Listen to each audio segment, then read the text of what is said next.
En Espagne, 3 jours après les intempéries qui ont engendré des inondations meurtrières dans plusieurs régions du sud et de l'est du pays, les autorités ont annoncé le déploiement de centaines de militaires envoyés en renfort pour venir en aide à la population. Dans la région de Valence, l'un des secteurs les plus gravement touchés par la catastrophe, les habitants tentent de reprendre leurs esprits. Estamos vivos los cuatro, pero lo hemos perdido todo. Toda la vivienda, el coche, son cosas materiales, pero todo, nuestra documentación, todo. El ayuntamiento simplemente a las 5 de la tarde o algo así dijo que iba crecido el barranco, pero que estaba todo controlado. O sea, estábamos tranquilos en casa, que como no pasaba nada, pues yo terminé de trabajar y estaba paseando el perro tranquilamente. À Peporta, commune située à la périphérie sud de Valence, une soudaine vague de boue de près de 2 mètres de haut a englouti les rues. Les survivants, privés de tout, forment des queues pour obtenir de la nourriture et de l'eau potable. De fortes précipitations pourraient s'abattre à nouveau sur les régions sinistrées. Le canton de Huelva, en Andalousie, a été placé en alerte rouge par l'agence météorologique espagnole.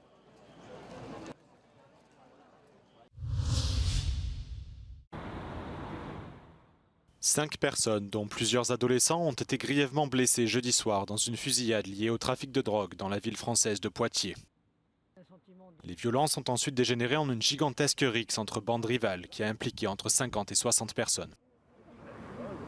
Cette fusillade qui a impliqué un certain nombre de personnes, mais beaucoup moins que ce que peuvent laisser entendre certains médias. Et c'était la place Coimbra, c'était une place publique, donc il y avait des gens en terrasse, il y avait des gens qui fêtaient Halloween avec la maison de quartier juste à côté. Parce qu'on était dans un quartier qui était agréable, au début c'était bien. Moi j'ai vu le centre commercial se construire, tout allait bien, et puis on était bien, les enfants, tout le monde allait bien, et maintenant ça se dégrade de plus en plus, c'est affreux. Un jeune homme de 15 ans se trouve toujours dans un état critique après avoir été blessé par balle à la tête. La maire de Poitiers a qualifié d'inacceptable ce nouvel épisode de violence et la préfecture a promis de déployer des renforts de police dans les plus brefs délais.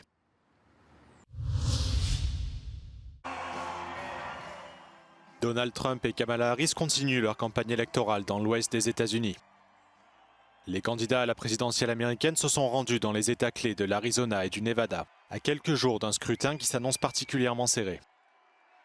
Vendredi en Arizona, Donald Trump s'est entretenu avec Tucker Carlson, présentateur vedette des médias américains d'extrême droite. I think it'll go down as one of the greatest victories of all time. So we're gonna have an exciting time. De son côté, la candidate démocrate à la présidence Kamala Harris a organisé un rassemblement à Las Vegas vendredi matin. Elle a appelé les électeurs du Nevada à voter en faveur de l'inscription du droit à l'avortement dans la Constitution de l'État en novembre prochain. And we have work to do, but we like hard work. Hard work is good work. Hard work is joyful work. And make no mistake, we will win. We will win. Auparavant, Kamala Harris a accueilli sur scène la chanteuse portoricaine Jennifer Lopez. I am an actor and an entertainer, and I like Hollywood endings. I like when the good guy, or in this case, the good girl wins. L'élection présidentielle aura lieu le mardi 5 novembre aux États-Unis. Au 31 octobre, plus de 65 millions de citoyens américains ont déjà voté par anticipation.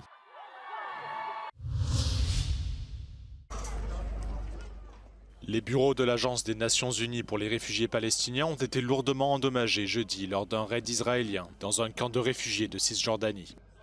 L'agence de presse officielle palestinienne affirme que les bulldozers de l'armée israélienne ont partiellement démoli le bâtiment de l'UNRWA dans le camp de réfugiés de Nour Shams.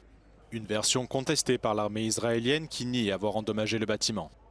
Elle affirme que les dégâts ont été provoqués par une explosion déclenchée par des militants qui voulaient attaquer les troupes israéliennes. Cet incident survient alors que le Parlement israélien a adopté cette semaine des lois interdisant les activités de l'UNRWA en Israël, y compris à Jérusalem-Est où se trouvent plusieurs camps de réfugiés. Cette décision a été fermement condamnée par la communauté internationale et de nombreuses associations. Israël accuse l'Agence des Nations Unies de fermer les yeux sur la présence de militants proches du Hamas parmi son personnel, ce que l'UNRWA dément. So we say this very, very clearly. UNRWA is part of the past. It's part of the problem. unremembers took part in this massacre. Now it's time for the international community, first and foremost the United Nations themselves, to rethink and to do what's right in order to really be of help to Palestinians, instead of just sticking to their former ideas, which were an UNRWA which was infiltrated, taken over, and eventually massively misused by the terrorists of Hamas. Plusieurs agences des Nations Unies se sont ralliées à l'UNRWA, la qualifiant de colonne vertébrale de l'aide fournie par l'ONU à Gaza et dans d'autres régions palestiniennes. L'UNRWA fournit une éducation, des soins de santé et une aide d'urgence à des millions de réfugiés palestiniens, qui représentent désormais la majorité de la population de Gaza.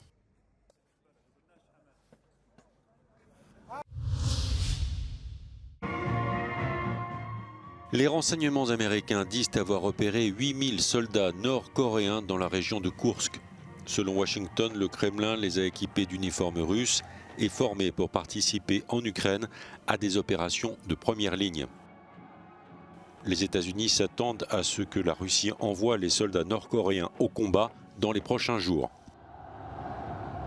Russia's actions with respect to the DPRK are not only dangerous, but they are antithetical to its responsibility as a permanent member of this UN Security Council.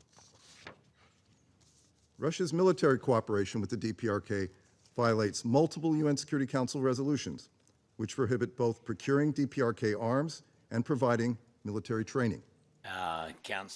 Face au déploiement des soldats nord-coréens, Volodymyr Zelensky estime la réaction des Alliés nulle et son ministre des Affaires étrangères appelle les Occidentaux à lever toutes les restrictions sur l'emploi des missiles longue portée. Selon la Corée du Sud, Pyongyang a également fourni plus d'1 millier de missiles et des millions de munitions à la Russie.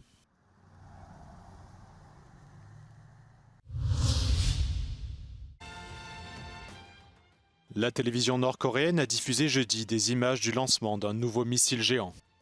Pyongyang affirme qu'il s'agit du missile le plus puissant du monde, mais plusieurs experts estiment que celui-ci est trop imposant pour être réellement employé dans une situation de guerre.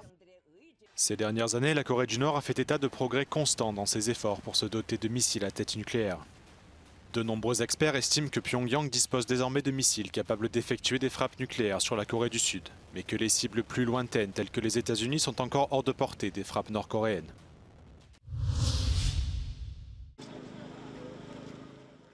Une explosion de gaz tue au moins 5 personnes et en blesse 4 autres dans un immeuble résidentiel du sud de la Russie. Le drame a eu lieu à Tcherkesk, une ville à 1300 km de Moscou, proche de la frontière avec la Géorgie. Selon les responsables des secours de Tcherkesk, l'explosion a partiellement détruit 2 étages de l'immeuble. Хлопок сильный, а потом просто понять не могу, все начало сыпаться с потолка на лицо, видно стекло вот тоже. Я руками прикрываюсь, муж в комнате в соседней, я говорю, я вообще думала, что это сон. Selon les autorités, les dégâts ont fragilisé l'immeuble qui risque de s'effondrer. La police soupçonne un non-respect des normes de sécurité et une enquête est ouverte. Les explosions de gaz sont fréquentes en Russie. En août dernier, une explosion de gaz a détruit une partie d'un immeuble résidentiel de 5 étages dans les montagnes de l'Oural. 11 personnes avaient été tuées. Dans la période entre janvier 2022 et août 2024, l'agence russe TASS dénombre au moins 7 explosions de gaz et 50 personnes tuées.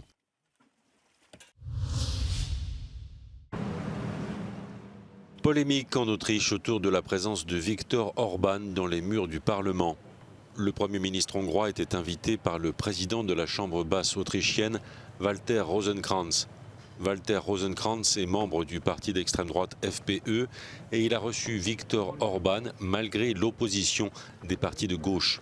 Les Verts et les sociodémocrates autrichiens accusent le Premier ministre hongrois d'être un ennemi de la liberté d'expression et de ne pas défendre les valeurs de la démocratie. La rencontre a eu lieu en présence du leader du FPE, Herbert Kickl. Le voyage en Autriche de Viktor Orban s'inscrit dans le cadre d'une visite privée organisée par un média suisse en présence de l'ancien chancelier pro-russe Gerhard Schröder. Viktor Orban exerce la présidence tournante de l'Union européenne. Ses critiques lui reprochent des atteintes à l'état de droit et sa proximité avec la Russie.